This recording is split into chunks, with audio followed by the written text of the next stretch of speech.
Other nations think China has no gods. So they started national destiny battles. Contestants summoned divine artifacts to fight each other. The more gods summoned, the stronger you are. But in this world, Chinese people have lost memories of their gods. Even the general, commander of the military, can barely summon any gods. All countries plan to attack China the moment it loses and start a war against it. I'm a transmigrator. I've read tons of books in my previous life. I deeply understand Chinese civilization.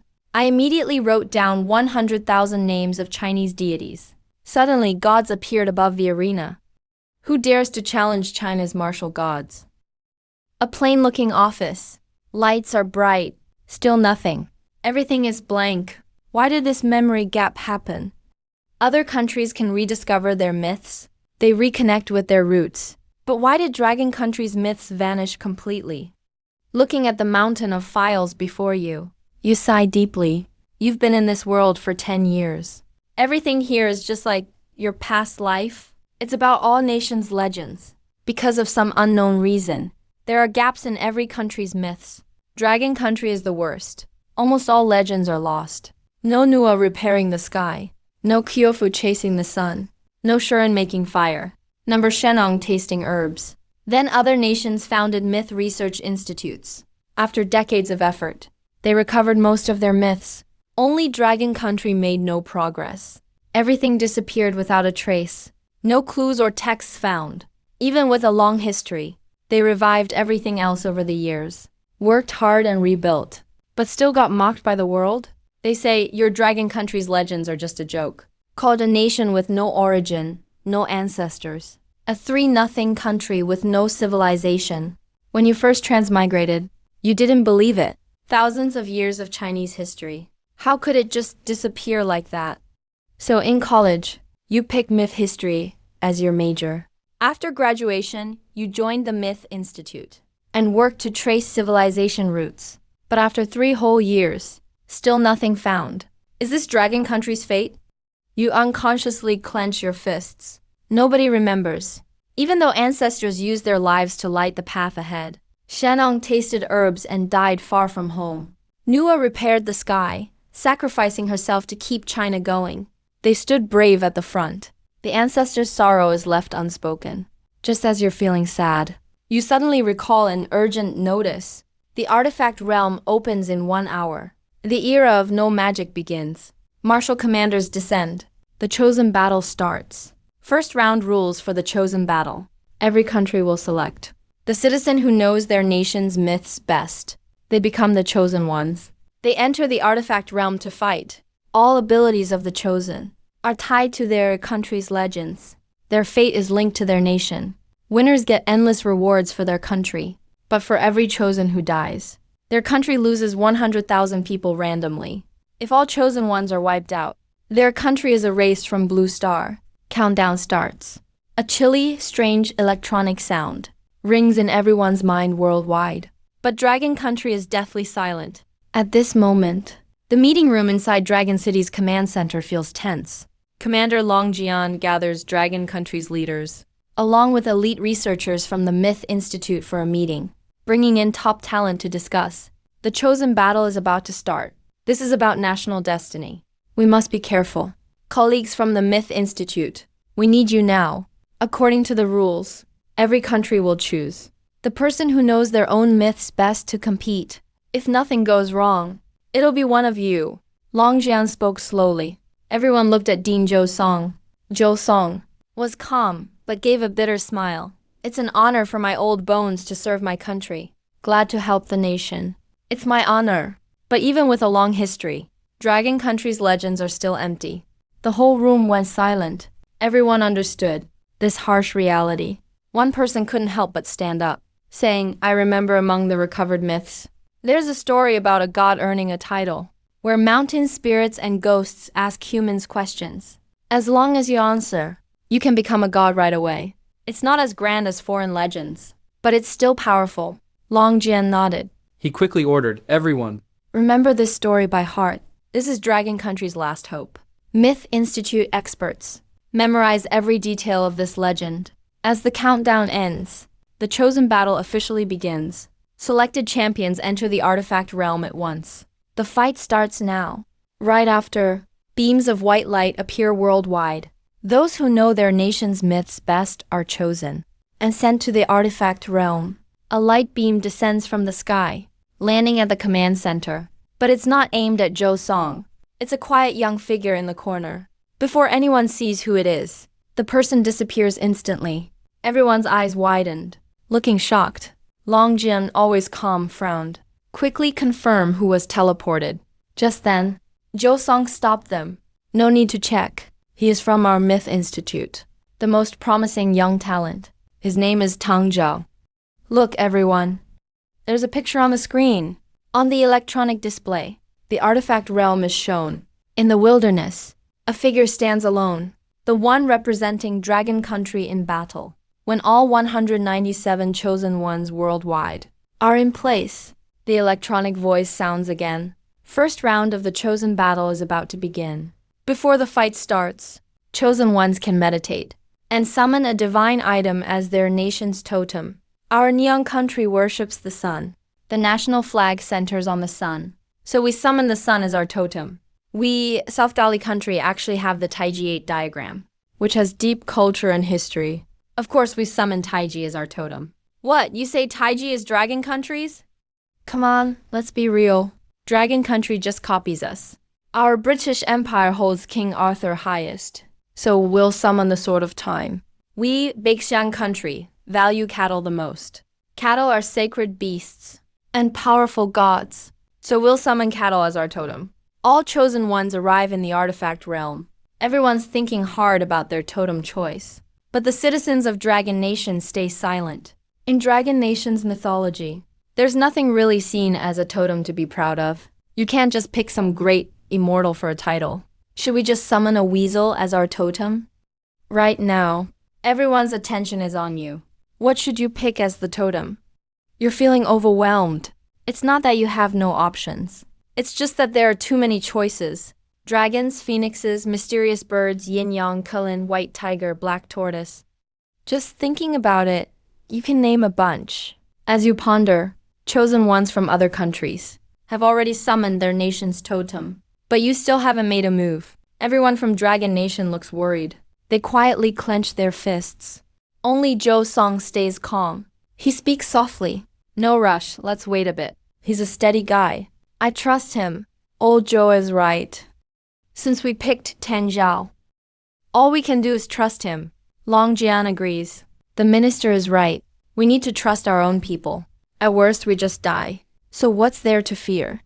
While everyone is talking, you finally make a move. You close your eyes. After a brief meditation, a crisp and powerful dragon roar echoes through the magical place. It shakes everyone's eardrums. It kind of hurts. What is that sound? It's actually reaching Blue Star from here.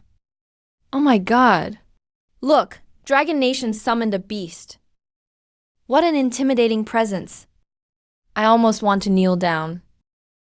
The whole world is shocked right now. Right above your head appears a beast with a camel-like head, deer hooves, rabbit eyes, bull ears, snake-like neck, a back with 81 scales, whiskers by its mouth, a shining pearl under its jaw, and a golden inverse scale under its head. No one knows what this creature really is. The people of Dragon Nation go wild for this strange and majestic being. They feel a deep sense of closeness. Something deep in their blood is slowly being awakened. But you know, this is the five-clawed golden dragon, the totem of ancient Waxia, king of all dragons, the ruler of mythical beasts. You bow deeply to the true dragon and say slowly, descendants of Wang and Wang, children of Waxia. Please, true dragon, show your power. Protect the fortune of Dragon Nation and suppress all evil. Hearing this, the golden dragon roars to the sky. The dragon's cry echoes across this magical land. Then it soars into the sky, turning into a towering stone dragon pillar. Standing firmly behind you, the dead silence in the air instantly erupts in light. It brings a warm glow. My body feels stronger now. Bathed in the golden light of the true dragon, you instantly feel much more powerful. Your whole body is surging with energy. You can't help letting out a long howl. Right now, all other nations' totems, in front of the true dragon totem, completely lose their shine. What is going on? Wang Zhao calls this creature a dragon. That matches up with Dragon Nation's identity. Could it be that Dragon Nation got its name from this creature? Dragon Nation's people are excited. If that's true, then doesn't that mean Dragon Nation might really have a glorious myth? At the Myth Department Command Center, after seeing the true dragon appear, Zhou Song jumps up excitedly, tears streaming down his face. So this is a dragon. This is Dragon Nation's guardian deity. From our historical texts, we found that ancient kings loved to call themselves true dragon emperors of Dragon Nation. So the country got this name. But there was never a clue to prove what a dragon really is. It's Tang Zhao, who awakened the true dragon to stabilize Dragon Nation's fate and wipe out all evil. Quick, get the word out about the true dragon. Tell the people of Dragon Nation, this is the true dragon. This is our myth. Zhou Song is overwhelmed with joy. He spent his life studying Dragon Nation myths, digging through endless documents for any clue at all. Only by doing this could he revive Dragon Nation's culture. When facing foreign cultural influence, we could stand tall. The first time he saw in a text, an ancient king call himself the true dragon emperor, he got super curious about dragons. Qin Shi Huang and Han Wu, Tang Zong and Ming Di were also extraordinary. History also put dragons above all else, so dragons must be even greater than human emperors. But after working 50 years and searching documents across the country, traveling everywhere, he still found no myth about dragons. Now he's old and gray, no longer a young man. Many foreign mythologists mocked him for wasting his life, said it was a waste of time. Even Zhou Song himself started to doubt if Dragon Nation really had a myth. But today you summoned the true dragon totem, finally proving he was right. Zhou Song feels his life is complete. Other countries still sneer, but you can hear the jealousy behind their words. Their totems are all different and colorful, each one unique, but none can compete with the true dragon. Now they just seem plain. After all countries decided on their totems, the cold, mechanical voice returns. The Destiny War will officially begin. Round 1. Theme: Creation of the world. All chosen ones, meditate on your nation's origin god. Wherever divine power covers will become your territory. The stronger the power, the bigger the territory. More resources will be under your control. Wow, creation right from the start? They're really playing with myth on a grand scale. When the first round rules are announced, everyone gasps. In Beixiang Nation, we have Fan Tian. He blinks and 3,000 universes are born. A real super creator god. We Western Alliance have Odin, father of the gods, calls thunder and lightning. All powerful. Dragon Nation's in trouble now. Even if South Gaoli has no creator god, we still have other deities. The rules don't require a creator god anyway. No way, right? Dragon Nation doesn't even have a real god? This is a chance for all countries to put Dragon Nation down. Everyone vents their anger. Dragon Nation, watch closely. Let me show you what a creator god is. Come out, my greatest deity. In the realm of heaven, Japan's mystical experts kneel down, meditating on their oldest mythic god. Suddenly, a massive god appeared behind them, wearing a battle robe, holding a divine sword, majestic and impressive. This is the origin of their mythology, the oldest great deity. In Japanese legend, this god opened the heavens and earth, created the universe. Japanese people believe they are the Haoi of the heavenly domain. When everyone saw this scene, the whole world was in shock. Everyone couldn't help but marvel. Is Japan trying to make a big first impression? Starting strong right out the gate, they summoned the oldest and most powerful god. Japan opened a domain of 30,000 square meters, currently ranked first. Next, the United States made a move. They summoned Odin, king of the gods. Wow, the US really is the world boss, bringing out such a powerful god king. Now we're set. Come on, aren't you shameless? Odin is supposed to be Simon's creator god. Stop arguing. Once we summon it, it's ours. The US is the world leader. Everything on Earth is decided by us. Simon feels pretty frustrated. Lost Odin, king of gods. Thankfully, they had backups. They summoned the original god King Uranus, god of the sky. Other countries quickly followed. India summoned Brahma. Russia summoned the supreme ruler Olog. Each country brought forth their founding gods. Some smaller countries don't have complete myths, but share civilizations with major nations, so they can summon other slightly weaker gods. All the gods' shadows appeared in the sacred land. Across the barren earth, each radiated divine light. They began to create the world, clearing away darkness. US god Odin opened a domain of 70,000 square meters, currently ranked first. Simon's Uranus opened a domain of 60,000 square meters, currently ranked second. Russia's supreme ruler Albert opened a domain of 50,000 square meters, currently ranked third. India's Brahma opened a domain of 40,000 square meters, ranked fourth. Electronic sounds kept ringing. Japan made a strong start, summoned the heavenly jade. Sounds powerful and impressive, but soon got overtaken by other nations' gods.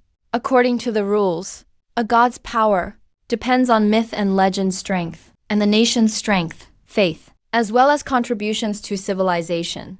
For example, heavenly jade, in Japanese myths, is a world-creating god, even created the universe. But actually, most of this god is fiction. For Japanese civilization, didn't really contribute much. Someone noticed. No movement from China's domain yet. Is China just giving up? Maybe they know there's no god to protect them, so they're just forfeiting. They'd rather not embarrass themselves. Instead of risking humiliation, summoning a fox spirit would be shameful. Forfeiting is better. At least they'd save some dignity, while every nation mocked China. Finally, you made a move. You opened your eyes? Golden light seemed to flash in your eyes. You let out a mighty roar. Is Tang Zhao summoning a god now? No one knows what god he'll pick. Maybe it's just an old tale of spirits looking for blessings. Summon a fox spirit or a weasel. Chinese people secretly clenched their fists, their hearts pounding with excitement. The next second, a huge shadow appeared above your head. China's god emerges. Heaven and earth shook. Mountains swayed. The whole sacred zone was like a leaf floating on the sea. Everyone looked up, but saw it was bright and sunny, not a cloud in the sky. At that moment, huge auspicious clouds covered everything. What's going on? Isn't China's myth only about weasels or something? No way. A myth about weasels couldn't have such power. This power is incredible. What is this thing? Feels stronger than Japan's god. No, this isn't just about strength. Are our gods even half as strong as China's god? Online rumors must be fake. What exactly is China summoning? Why is our territory starting to shrink? Just China's god appearing brings such immense power. Other teams couldn't sit still. They stood up, staring nervously at Tang Zhou's head, hoping and praying that you'd summon just a little-known minor god. As if hearing hundreds of millions of Chinese voices fell on your back. A shadow arrived. Suddenly, a huge silhouette appeared.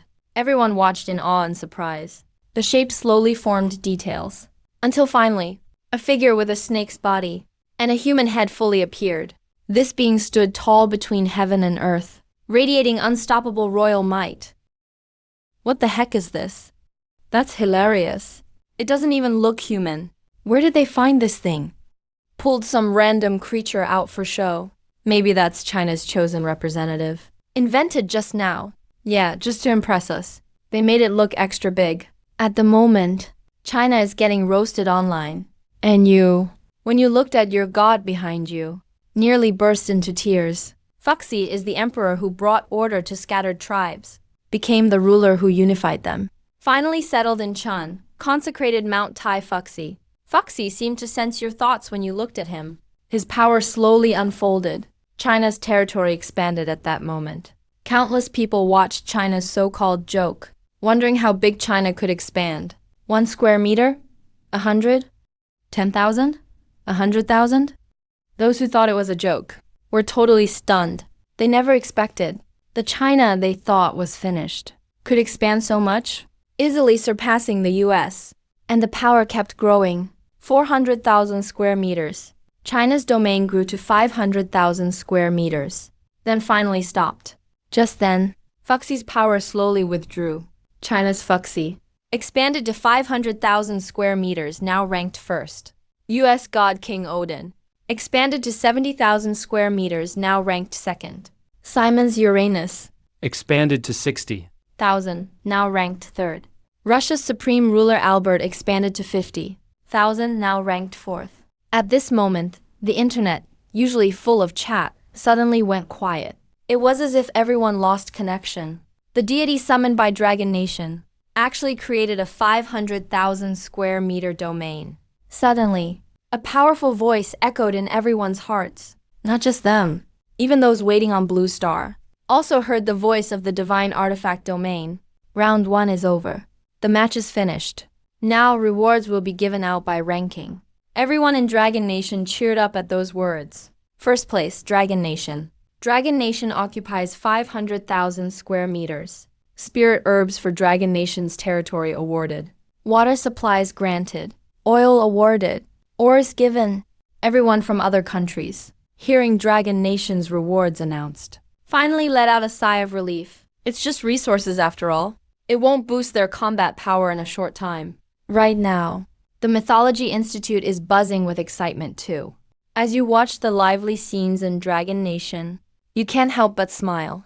Looks like everything I've done was worth it. Right then, Fuxi shrinks down in size and comes to your side. Seeing this, you bow respectfully and say, "Thank you, Fuxi, for your help, for guarding Dragon Nation's fate.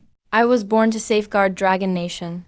This is just what I should be doing." Fuxi glances around and sees everyone in Dragon Nation well fed, dressed warmly with happy faces. These things, aren't these exactly what he once struggled so hard for? Suddenly he laughs loudly. "Kid, today I'm in a good mood. I'll give you a divine artifact. If I'm not around in the future, you can still protect Dragon Nation's fate." As he says this, Fuxi waves his hand, and an ancient zither lands in your hands. When you see it clearly, you're completely shocked. "Elder, is this really for me?" "Kid, do your best. I believe in you." Fuxi smiles happily and vanishes. The Fuxi Zither, one of Dragon Nation's top 10 ancient artifacts. It holds mysterious power to control all minds. Suddenly you feel a sting in your finger. Just a prick. Blood drips from your fingertip into the Fuxi Zither. A second later, you sense your mind linking with the zither. You never played the zither before, yet instinctively strum its strings. Boom, a shockwave unseen by the eye instantly bursts out from the zither. It blasts toward a nearby mountain. Crash with just a random strum. Rocks fly off the mountain wall, filling the air with dust. When the dust clears, everyone sees a 7 or 8 centimeter groove cut right into the rock. If this hit a person, they'd probably be reduced to ashes. After all the other countries receive their rewards, the divine artifact domain's voice rings out again. Round 2 is about to start. Next challenge, fend off the beast tides. Every wave of beast attacks you defeat. There will be a 10-minute break in between waves, and each beast wave will be much tougher than the last. All domains, get ready. The beast tide is starting soon. As the voice of the divine artifact domain fades, everyone inside the domain looks tense. In the Lighthouse Nation's domain, Chosen One Jack stands before a mountain of offerings. He takes off his shirt, revealing a hairy chest. Lululu, he lets out a weird sound, singing an ancient, mysterious song. His arms and legs start moving to the rhythm. Suddenly, the mountain of offerings reacts. Crack, a thick blue lightning bolt slams down onto the offerings. When the lightning and dust clear, a huge pit is revealed. Out steps a man in a red cape, holding a hammer, his whole body crackling with lightning. "Thor!" Jack drops to his knees, thrilled. "We will win this battle." Now, Simon's group also begins to summon their god. "Great war god Ares, please descend upon our land and fight for your people." With those words, a blazing meteor shoots through the thick clouds and slams down before them. Ares, the war god, has arrived. Now, 2 teams have summoned legendary gods. Seeing this, other nations' chosen ones speed up. Soon, gods from other nations start arriving one after another. Neon Nation's Great Tengu, Bear Nation's Achilles, South Galley's Poseidon. The gods keep coming. The whole divine artifact domain is filled with powerful energy. Now, inside the domain, Those Tangshuan users see you haven't summoned a god yet, and smirk in delight. What's wrong? Dragon Nation can't find a god. They used up all their national power just to dig up one old legend. There's no way they'll pull off another one now. Who would have thought? Dragon Nation would end up like this. But they have no clue what you're thinking. Dragon Nation has so many powerful gods to choose from. Which one should I pick? The Ninth Heaven Goddess, the Monkey King, maybe the Dipper Emperor, or the Zhuanwu Emperor. Any one of these gods is top tier in Dragon Nation's legends. While you're still torn, suddenly 2 words pop into your mind. Qiyu, the god of war. Qiyu, the leader of the Zhuli tribe in the east, known as the war god in legends. He is considered one of the 3 ancestors of Dragon Nation, along with Yuan and Huang emperors. Most importantly, after your ongoing research, Qiyu has an ability no other god shares. You no longer hesitate.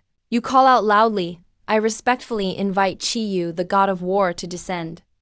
As soon as you finish, nothing at all happens in the domain. Not even the slightest wave. Has Dragon Nation lost it? First they just guessed with Fuxi and got lucky with a god. Now they think they can just guess again. What kind of chosen one is that for Dragon Nation? Let's switch to someone else. No, let him keep going.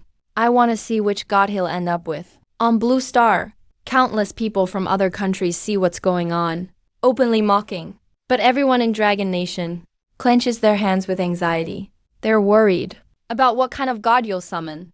At that moment, voices fill the Mythology Institute. Qiyu? Who is he?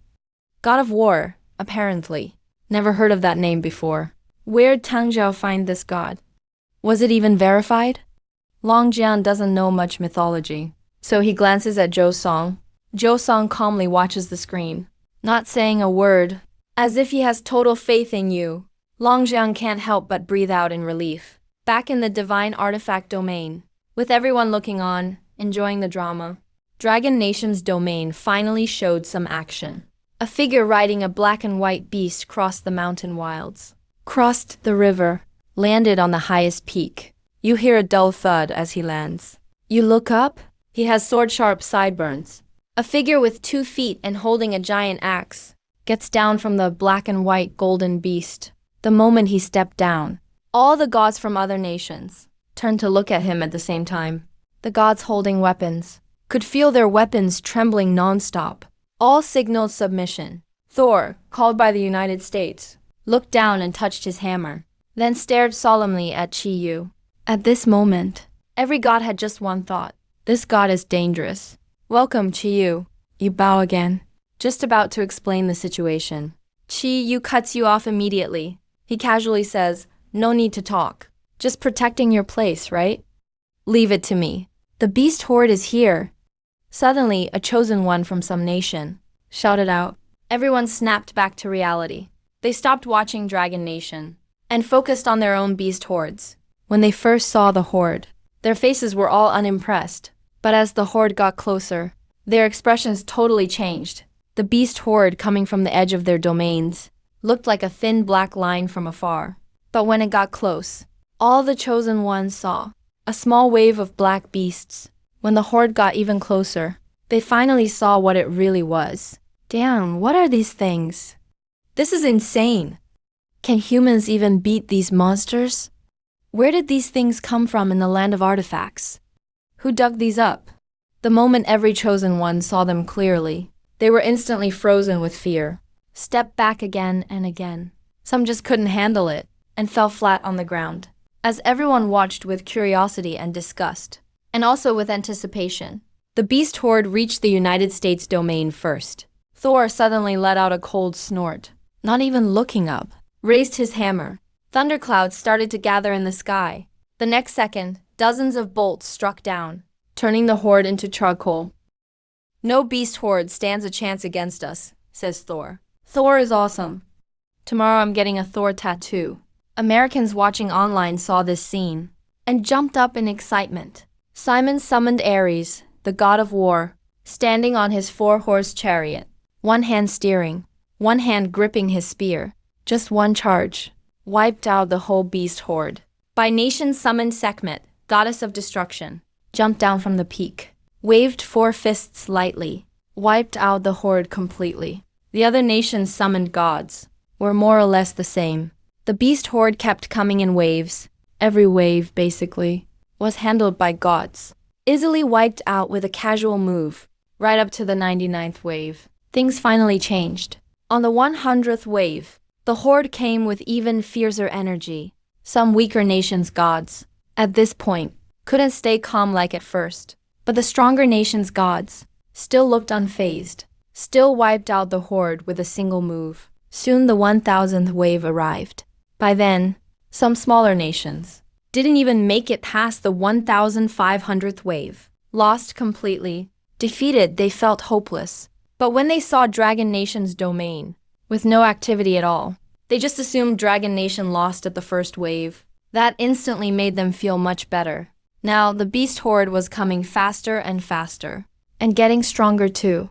Gradually, most nations got wiped out. Even the gods from the strongest nations were showing signs of struggle. Ares stood on his chariot, pulled out a beast tooth from his shoulder. The wound healed right before their eyes. Right when he was about to say something, the 5000th beast tide hit. But this wave was different. There was a monster over 10 meters tall in it. Ares' eyes lit up with fighting spirit. He leaped at the giant beast. Battles like this aren't just happening in Beacon Nation. They're also going on in other countries' domains. When the 5000th beast wave ended, only 4 or 5 nations' gods were still standing. The rest of the countries were completely wiped out by this beast tide. When the 6000th wave hit, only Ares was left, kneeling with his spear.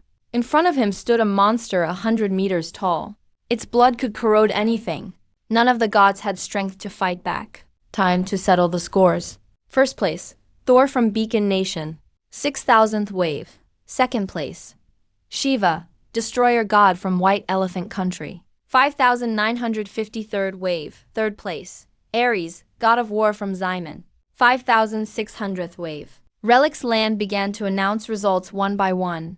At the same time, everything destroyed by the tide started to recover. When the full report finished, everyone's territory was fully restored. We're number 1. We got our first place back. Finally, we reclaimed what's ours. Endless resources await us. Wait, don't get too excited yet. Did you notice Dragon Country isn't on the list? Someone still kept a clear mind. They asked this question as everyone else celebrated. The whole crowd instantly went silent. Their eyes turned to Dragon Nation. Over there, they only saw you and Chi-Yu talking. You both laughed out loud from time to time. Just when everyone thought they had given up, Relics Land's voice sounded again. Last round's first place. Dragon Bone will do a solo Beast Tide trial. 10 minutes later. Beast Tide begins. Again, special trial for Dragon Nation. Ooh, all this just for one first place. Isn't Relics Land tired of making this so complicated? Our thunder god Thor took us through over 6,000 beast waves. No idea how far this Chi-Yu from Dragon Nation can go. Chi-Yu? Never heard of that god. No way he's stronger than Thor. I think he probably isn't even as good as our nation's great Tengu. Jack from Beacon Nation and Subaru Murakami started mocking openly, but some chosen ones from Dragon Nation's allies were visibly worried. At the peak of the fighting, they went in themselves, using special powers to fight beside the gods. They know how scary the beast tides are, and Dragon Nation just picked someone, a god no one's even heard of. Can he really make a miracle again? But sadly, among Relics Land's chosen ones, no one noticed how their own gods looked at Chi-Yu, like minor predators on a grassland, suddenly facing the top predator. Their eyes were full of caution and fear. Some were even terrified. Even Thor couldn't hide his tension when he looked at Chi-Yu. Go Tenjiao. You got this. You can beat Beacon Nation. Go make another miracle. Go, go, go. Never heard of Chi-Yu, but I believe our Dragon Nation gods don't wimp out. Dragon Nation will win. Outside Relics Land, Dragon Nation's internet was blowing up. They listened to what the other countries' chosen ones were saying inside. Many almost wanted to go in themselves and challenge them directly. Right now you're standing on a peak, reading messages to Chi-Yu one by one. The outside comments made him laugh out loud. Chi jumped off the peak and landed hard on the ground, creating a giant pit over 10 meters wide. The air wave blasted out everywhere, sweeping flowers and grass with it. That's right. There's no weaklings in Dragon Nation. Not a single one. No matter how big the beast tide, I can take care of them alone. Seems, Chi, you heard everyone's words. A patch of black appeared at the field's edge, but this black shadow was darker, and there were more of them. Even their speed was faster.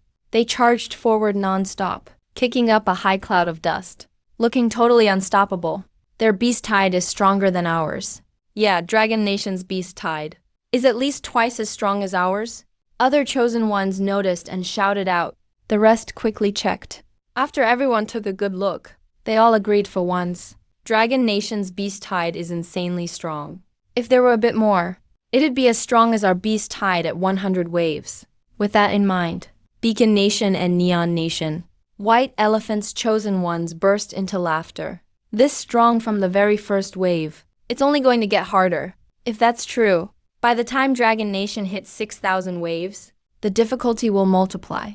So after all that, forget getting first. They'll be lucky to even make top 3. It'll be tough. Go ahead and laugh. The real show is about to start.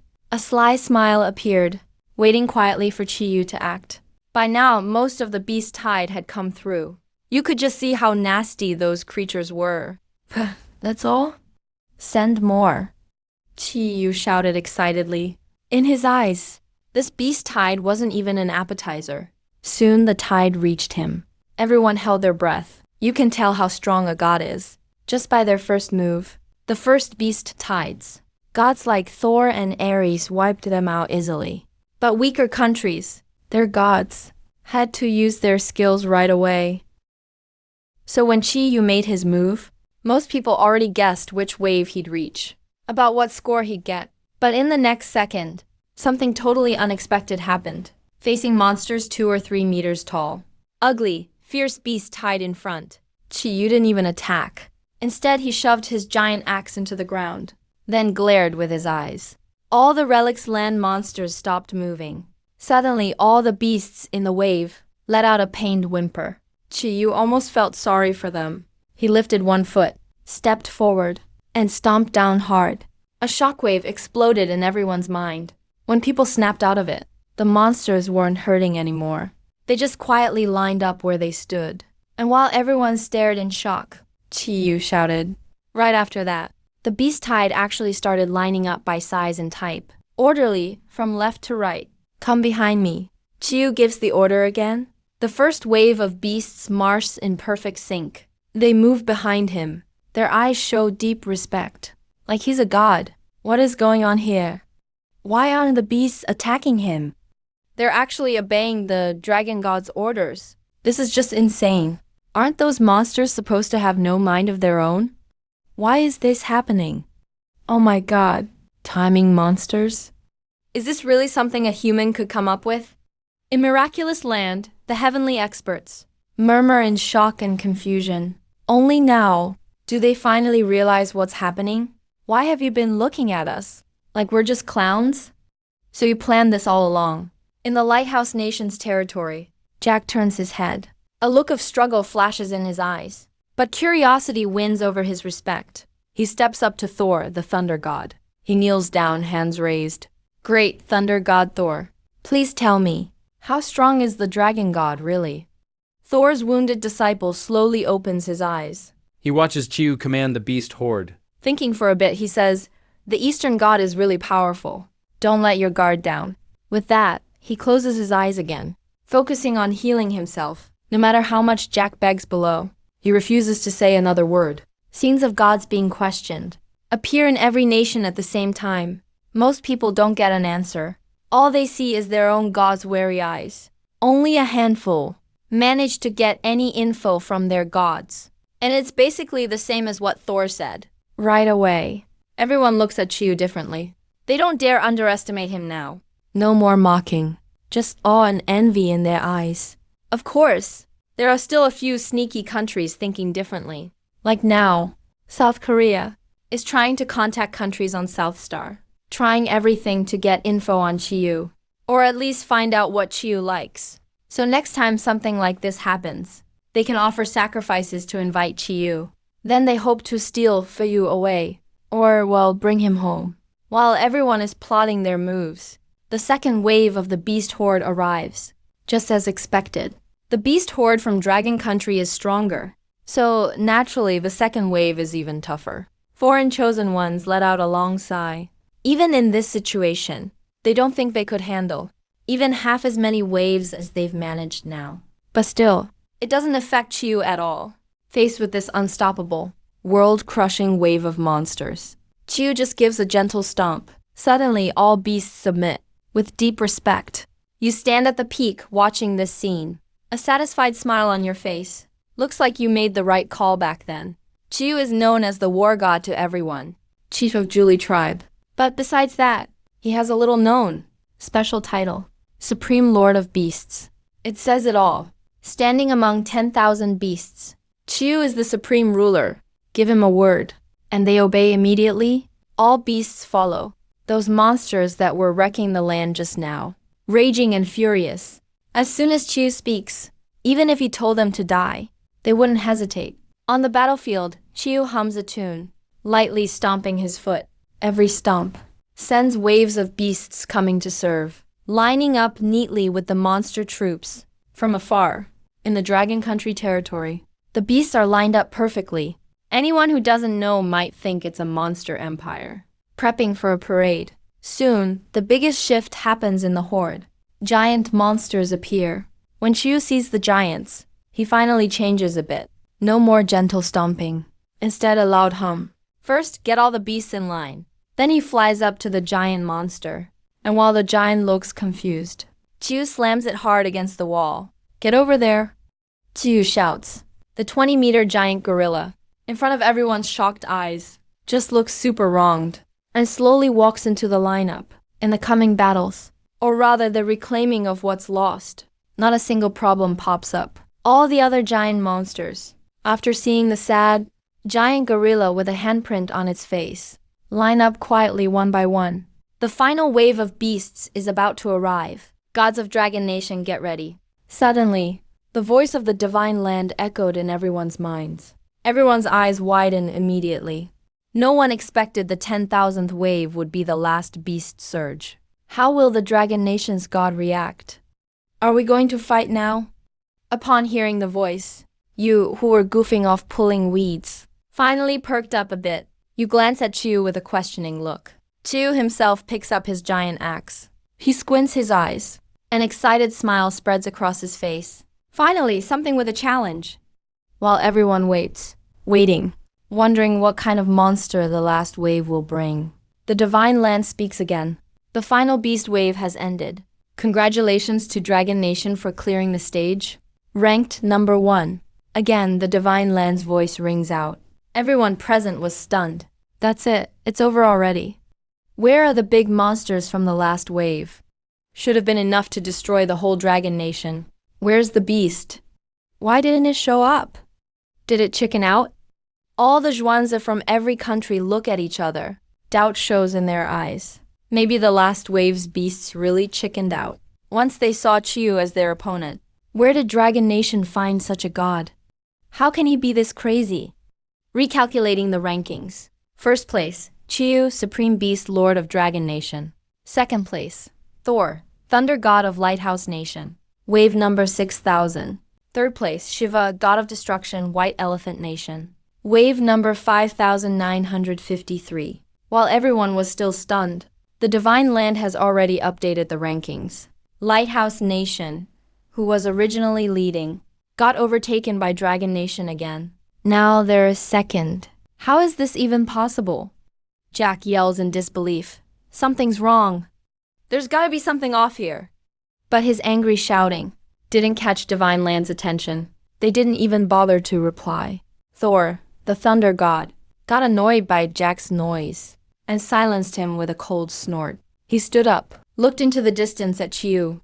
His eyes showed he's not convinced. He gently said, "You won this round. If we ever get another chance, let's settle it with our own hands." With that, Thor turned into a bolt of lightning. and vanished in Lighthouse Nation, in White Elephant Nation's domain. Shiva, god of destruction, smiled with relief. Looks like someone took advantage of the rules. But it's fine. We'll have plenty of chances to battle in the future. After saying that, he disappeared too. In Simon's territory, Ares, the god of war, just squinted his eyes, gripped his spear tightly. It's obvious he's not happy about it. He really can't accept the ranking of this fight, but he just stared hard at Chiu and left the domain. The other gods all left too, each with their own reactions. Yet deep down, they all remembered Chiu's name. If possible. They'll definitely look for a chance to fight him again. That was awesome. Tang Zhao is a legend. At this moment, a group in the Dragon Nation Mythology Lab shouted excitedly. The entire hall was full of staff cheering. Long Jian jumped up and clapped wildly. He finally relaxed. Dragon Nation wasn't disgraced. Meanwhile, in a spot no one noticed, Zhou Song, who should have been the happiest, just stared at his phone, lost for words. His hands were shaking. Tears welled up in his eyes. If anyone looked at his phone now, they'd see all the info you summoned about Foxy and Chiu can now be found online. In other words, the gap in Dragon Nation's mythology, the stuff they've studied for years, finally got filled. After a while, Zhou Song came back to his senses, looked up at Tang Zhao on the screen. He said with relief, Tang Zhao. I was right about you. You are a god when Blue Star is boiling. Divine Land keeps going at normal speed. Second round is over. Time to hand out rewards. Hearing that, the chosen ones in Divine Land stopped blaming you, and all started listening closely, afraid they'd miss a word. On Blue Star, everyone held their breath, not making a sound.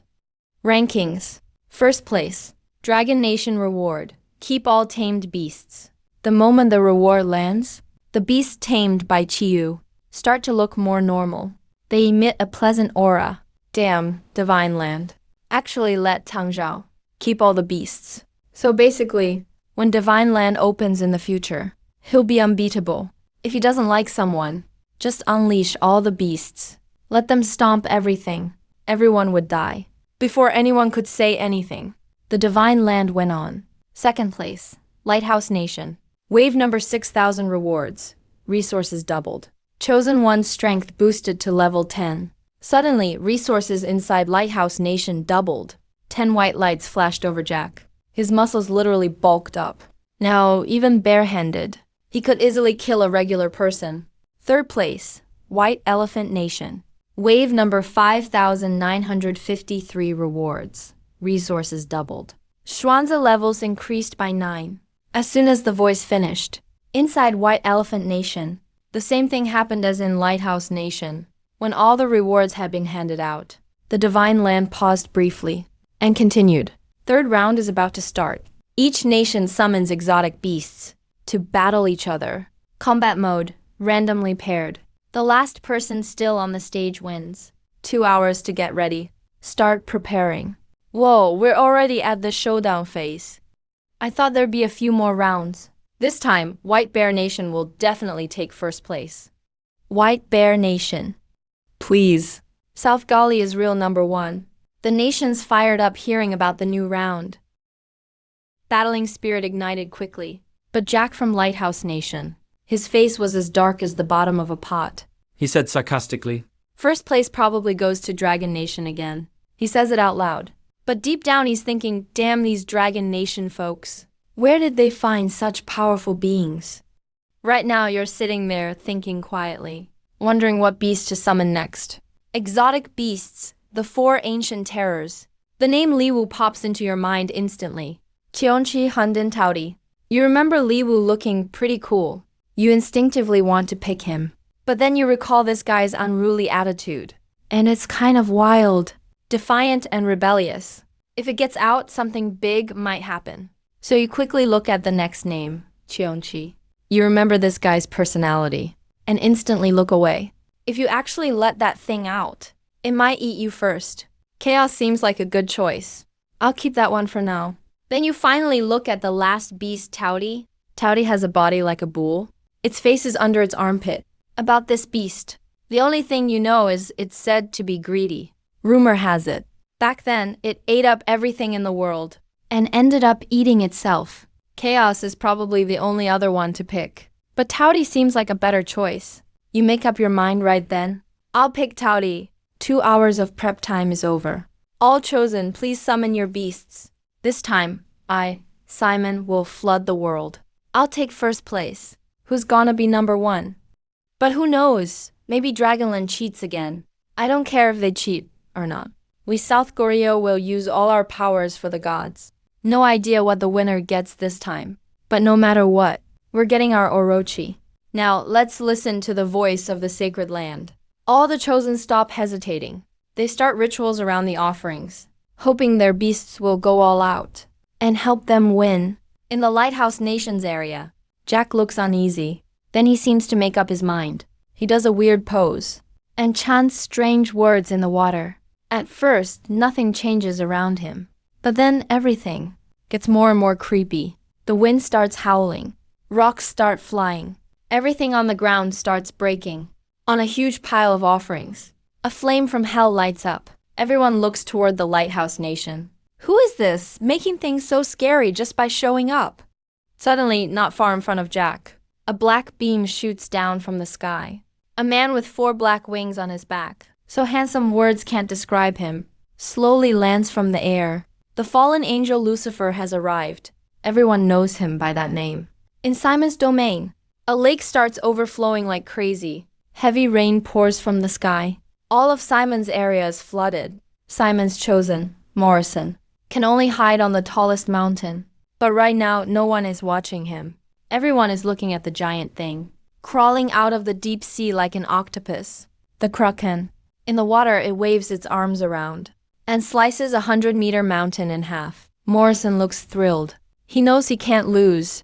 In Neon Country's area, after Saburo Murakami offers all his sacrifices, everything goes totally silent. He thinks the summoning failed and gets ready to try again.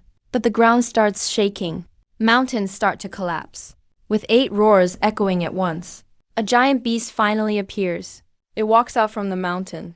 8 heads, 8 tails. Each head looks terrifying, like a monster that could destroy everything. Orochi shows up. As time passes, all the beasts from each country are being summoned. Right now, the sacred land is like hell. It's pure chaos. Beasts are everywhere.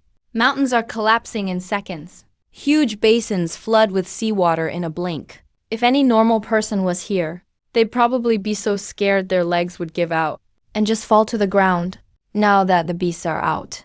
After each chosen settles their monsters, everyone turns to look at Dragonland. What's up with Dragonland? Why haven't they summoned their beast yet? If you ask me, it's not that they haven't summoned it. They just don't have one. That's true. I heard people outside say, the Mythology Institute in Dragonland has nothing, except some big fairy waiting for a title. On their public site, there's only info on Fuxi and Chiyu. So that means, earlier, it was just that Fuxi and Chiyu's info was too obscure. So the Mythology Institute in Dragonland didn't record them. And the Chosen in Dragonland just happened to find them.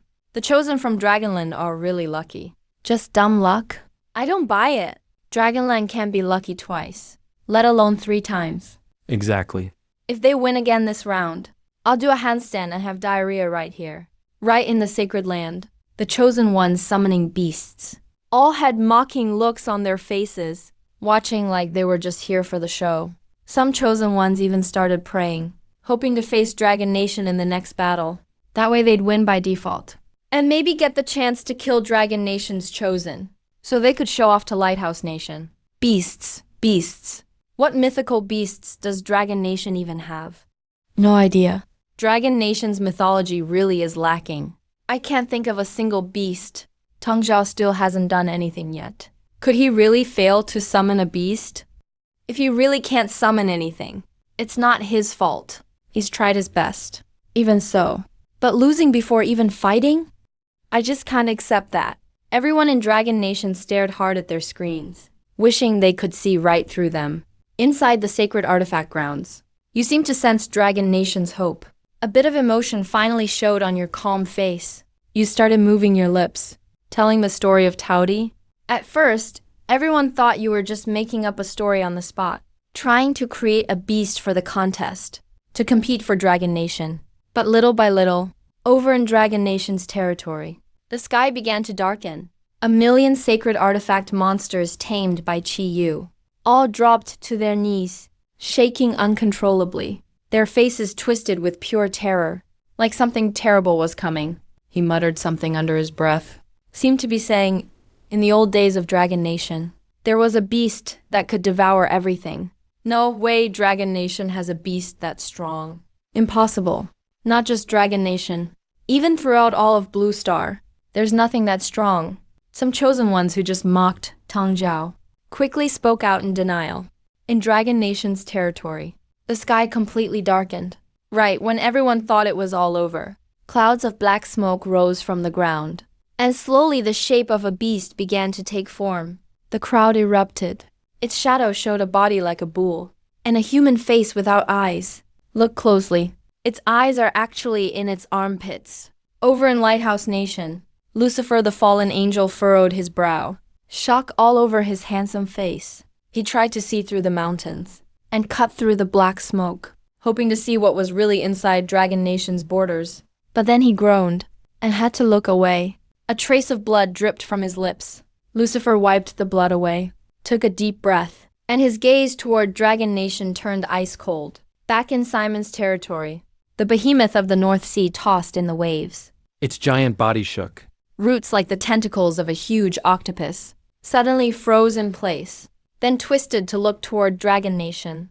Those empty, lifeless eyes now showed a hint of fear. In Neon Nation's territory, Saburo Murakami was totally stunned. Not far from him, Yamata no Orochi, who a moment ago was totally arrogant, was now frantically digging into the ground, trying to escape. He wanted to get out of there? He didn't want to see the beast summoned by Dragon Nation. But at that moment, Tauri fully materialized. And as soon as it appeared in the sacred artifact grounds, it bit down hard on the mountain at your feet, sinking its teeth deep. It only bit into the waist of the mountain. But even so, it startled you. Tauri. That thing can take out hundreds of square meters in a single bite. Better not let it get careless, or it might just swallow us whole. But just then, the moment Tauri showed up in Dragon Nation's territory, the beasts of all nations trembled. Some weaker countries' beasts even dropped to the ground, shaking with fear.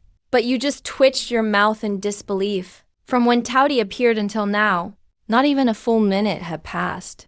And already, 2 mountains and a river were devoured. Lucky Fuxi made this land so vast. Suddenly, a cold voice rang out. All nations have finished summoning. Now, opponents will be assigned at random. Everyone who heard the sacred artifact announcement instinctively held their breath. This third round isn't like the others. There's no first or second place. It's just win or lose against your matchup. Win and you make it to the next round. Lose and you're done. So right now, getting a good opponent is really important. If you get a weaker one, well, that's a free win. Super easy victory. But if you get Lighthouse Nation's Fallen Angel, or Simon's Behemoth, you're basically done for. And as for the creepy bull-bodied, human-faced beast of Dragon Nation, no one even dares to think about that. Who's supposed to fight that thing? A river and 2 mountains in 1 minute. By the time the fight starts, maybe it won't even need to attack. It can just keep eating. Matchups soon appeared. South Korea versus Bang Country. Hu Country versus Kangaroo Country. And finally, Dragon Nation versus Neon Nation. Neon Nation, who unexpectedly got matched with Dragon Nation, was in total panic. We're really fighting Dragon Nation. Right then, Neon Nation's chosen turned and yelled at the hiding Yamata no Orochi. Orochi, you're our beast, Neon Nation's pride. You're up against Dragon Nation's beast. Fight for the glory of the Neon Empire today. No quitting now. Maybe hearing Saburo Murakami's angry cries, the trembling Yamata no Orochi slowly crawled out of hiding. All 8 heads came out at once, staring at the ground, and Saburo Murakami, Orochi raised all 8 heads high, let out a screech, and the fire of battle returned to his eyes. So what if it's Tauri? He's not the same as before. Today, he's not going to let himself get beaten again. With the sacred artifact ground's voice fading, all chosen ones vanished on the spot. Some summoned beasts looked calm. Others struggled desperately. but no exception. None could resist the sacred artifact ground's power, and were forcibly teleported away. When you felt solid ground again, you were already at the sacred arena. You looked around. The place was bleak and deserted. A giant gray basin. You tried to check info from Blue Star, but the screen said no signal here. You realized you were now in a space completely separate from the world. You called out to Taudi without thinking, trying to discuss a strategy. But when you turned, you saw Taudi circling the basin, finishing the first lap, and starting a second one. Taudi comes over. The next second, a beastly roar echoes in your heart. It's a beast's roar, but you instantly get what Taudi means. He's saying he understands. Since Taudi said that, you don't say anything more. But right now, people on Blue Star are in total uproar. No one expected this. Turns out the fight is against the Nihon country's representative. Screw that. Are those Nihon bastards even human? Tang Zhao killed Nihon's chosen one. I'll introduce my sister to you. Everyone in Long Country is furious. They wish they could jump in right now and battle Nihon for 300 rounds. After all, the hatred runs really deep. On the Divine Armament Arena, even though you can't see or hear what your people are saying, you can somehow sense a burning energy coming from Fuxi Zither, the weak, sick man of East Asia. Finally, I get to challenge you.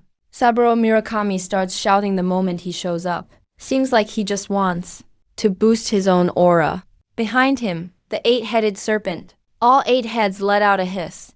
The sound shakes everything around. The 8-headed serpent is here in the divine arena. And right as the roar fades, all 8 tails whip around wildly, heading straight for the one person standing there. Each of its 8 mouths gathers up a black light, giving off a deadly vibe. When it gets close enough, the 8-headed serpent doesn't hesitate, lifting its heads, getting ready to fire its deadly beams. Just die. Seeing this happen, Saburo Murakami gets a twisted smile. And when he sees Long Country's Taudi still eating non-stop, his sneer gets even wider. Tongue, run. At this moment, everyone in Long Country is holding their breath. A lot of people shut their eyes. They just can't watch anymore. Now you finally move. You open your mouth and say with scorn. A flash of anger passes in the serpent's eyes, and that black beam in its mouth grows even darker. With a roar in its heart, it fires the beam, aiming right at Tang Zhao, and blasts it out. Just when people in Long Country close their eyes in dread, and the Nihon folks are excited, something unexpected happens.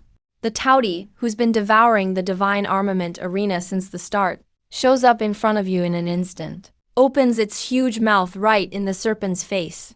Its jaw stretch wide, and all 8 deadly beams get swallowed up in its mouth.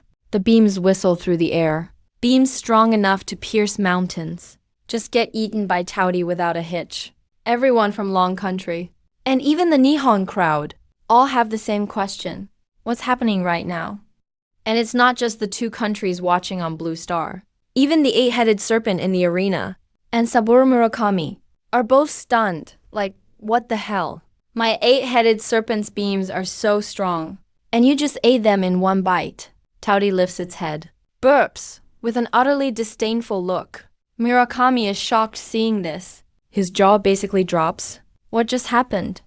The 8-headed serpent's pride is crushed, and it's pissed off too. Even if the 8-headed serpent is just some fierce beast from tiny Nihon, it's still highly respected. So it fires the death rays again. Taudi sees this, opens wide, and catches the rays easily from the front. Then, as the serpent panics, Taudi charges at it, ignoring the beams.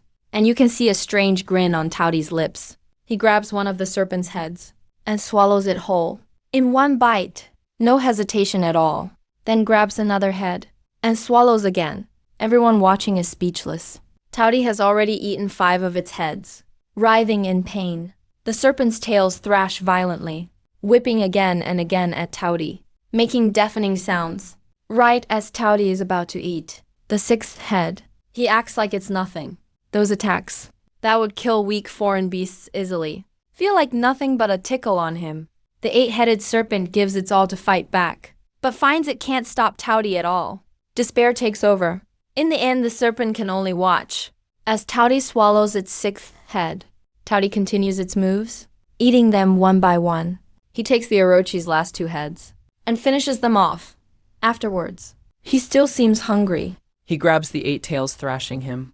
like he's slurping noodles, sucking them straight into his mouth. Once the 8 tails are gone, the Orochi's 8 heads regrow. Tauri doesn't hesitate. He grabs the head and stuffs it in. A look of pure bliss on his face. Now the Orochi wants to flee. But there's no way out. In the Dragon Nation, people are ecstatic. Tauri is a beast. Others just fight their enemies. But he's actually eating them. The way I see it, Tauri is treating this like a buffet. That's hilarious. All of a sudden, I don't think Tauri looks that scary. He's got that ugly cute face. What a strange vibe, calling him ugly cute. Our Tauri is clearly invincible. The handsomest in the universe, okay? Inside the artifact arena, the other beasts look baffled. On the Beacon Nation stage, Lucifer stops flipping his dark Bible. He looks toward the dragon stage. Watching for a long time, his mouth twitches a few times, clicking his tongue, as he says cryptically, "Your little lackey isn't much, is he?" Jack is snapped out of his victory joy, asking in total confusion, "Excuse me, most respected fallen angel, what do you mean by that?" Lucifer glances at him, flips the dark Bible, and a beam of black light emerges from the book. It forms a screen in the air, showing the Dragon Nation battlefield. In the image, the Orochi is desperate to flee, but Tauri has it pinned down, making escape impossible. As for those 8 heads, since falling into Tauri's hands, there are never 8 for long. Every time they appear, they're swallowed in one gulp. Crunchy, Jack's jaw drops wide, enough to fit a light bulb in there. Once he recovers, he asks in disbelief, "Is that really the dragon beast?" Lucifer gives a casual hum, while everyone wonders if Tauri can really eat it all.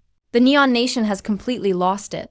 Having their national beast eaten is like a slap to the face, trampled into the dirt, and ruthlessly crushed. No, the dragon beast can't do this. Show some mercy. We'll meet again. People of the Dragon Nation, I know, you don't want us as mortal enemies. Great Yamata, no Orochi, please awaken now. Kill that arrogant dragon beast. Throughout the Neon Nation, threats against the Dragon Nation, prayers to the Orochi, and protests to the artifact land. These bizarre acts are everywhere. But in the end, they only have one goal, hoping the Orochi won't be eaten. Eat up! This is so satisfying. This is what the arena is for. Once the Orochi is eaten, we can go mock the Neon Nation. Eat faster. I can't wait to see Tauri feast like this. Before the Dragon Nation screens, bright lights light up every happy face. As time passes, witnessed by hundreds of millions, Tauri's jaws chew twice, and he gulps down the massive meat. The Orochi is no more in this land. All the people of the Neon Nation feel struck by lightning, trembling in shock.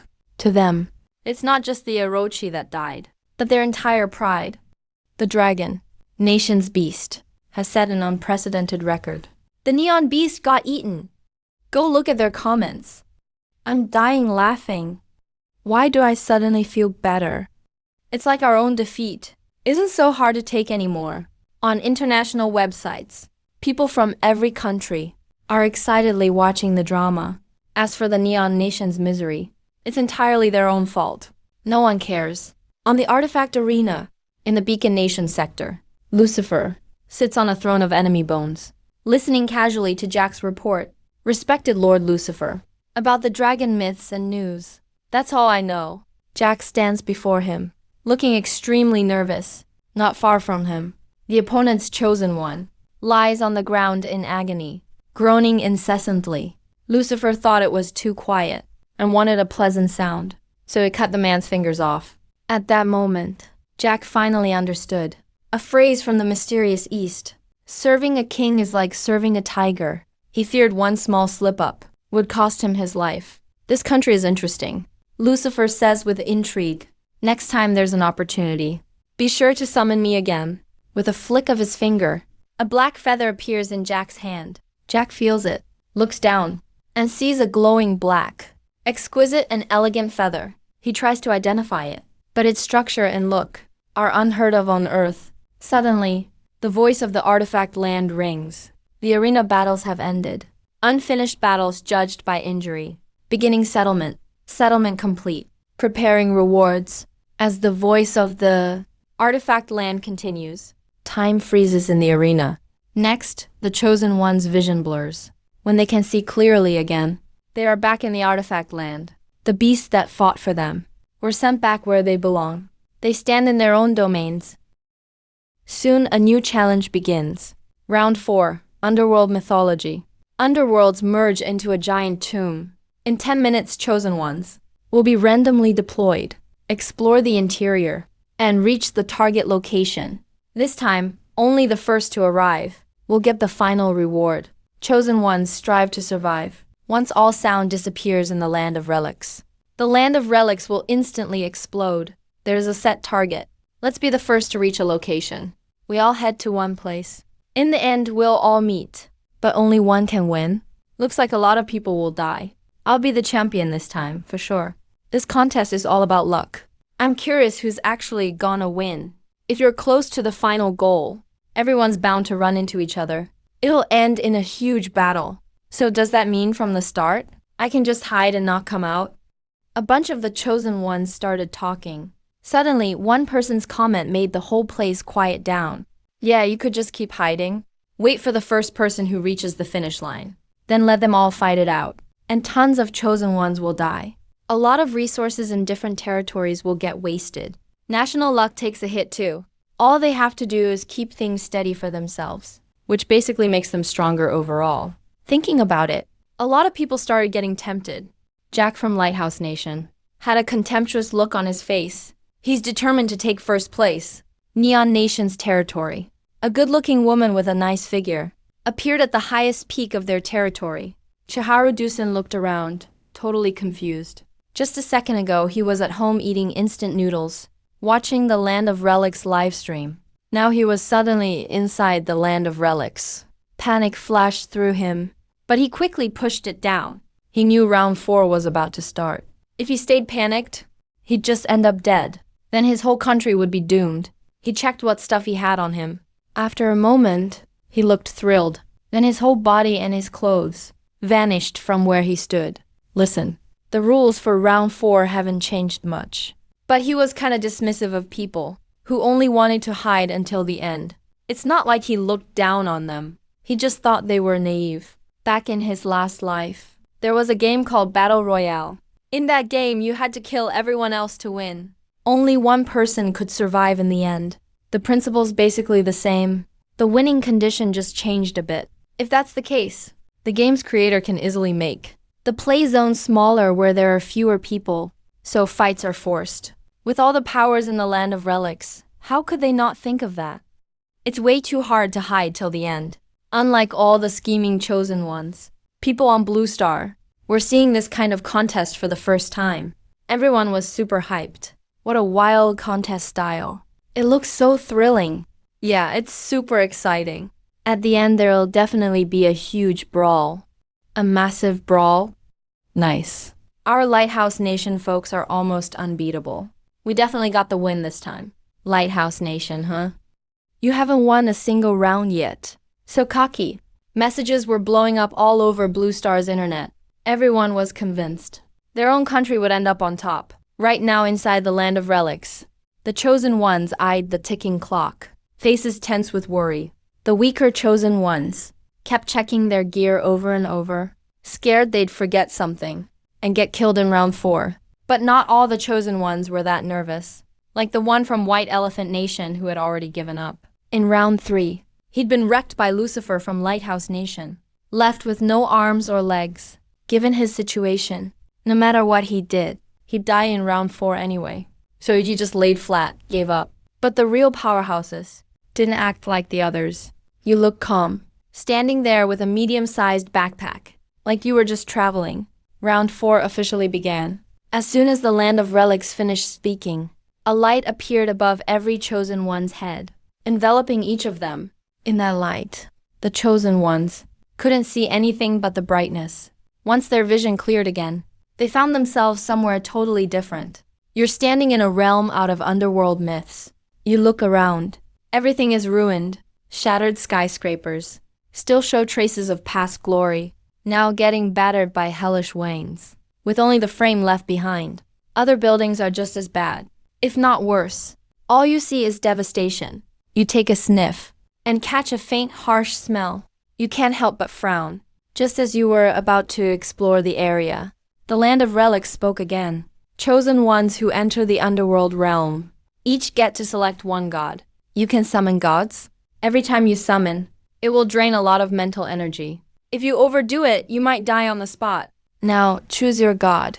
Listen to the sounds of this divine place. All the chosen ones perked right up. Now, we can pick any god we want this round. No question about it. Gotta go with the Archangel. A righteous god is here. They'll definitely keep all evil away. I know who I'm picking. Ares. I bet no one dares to grab him here. Just watch Ares crush them all. This time, there's no limit on how many times your god can act. So I'm summoning the strongest one. Our god is gonna be number one. I'm picking the fastest god, going straight for the finish line, taking that final win.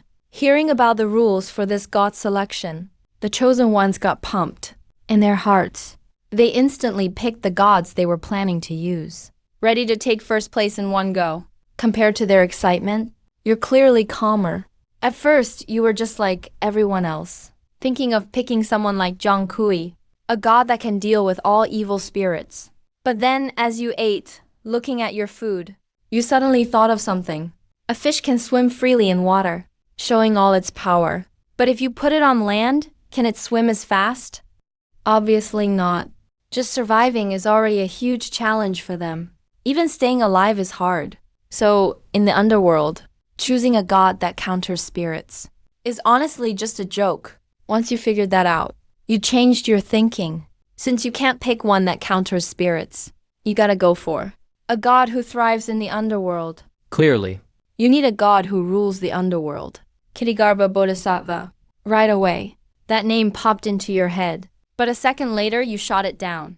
Even though he once said, if hell isn't empty, I won't become a Buddha, which is really impressive. He's just way too serious. The fourth round is not just about speed or luck. It's also about what's in your heart. If, at the last second, it's time to leave, and he chooses to stay, and tries to lead every soul here to salvation, that would ruin everything. So you definitely can't pick Kittigarbha. Then your eyes light up, and you instantly know which god to pick. In this hellish place, no one fits better than him.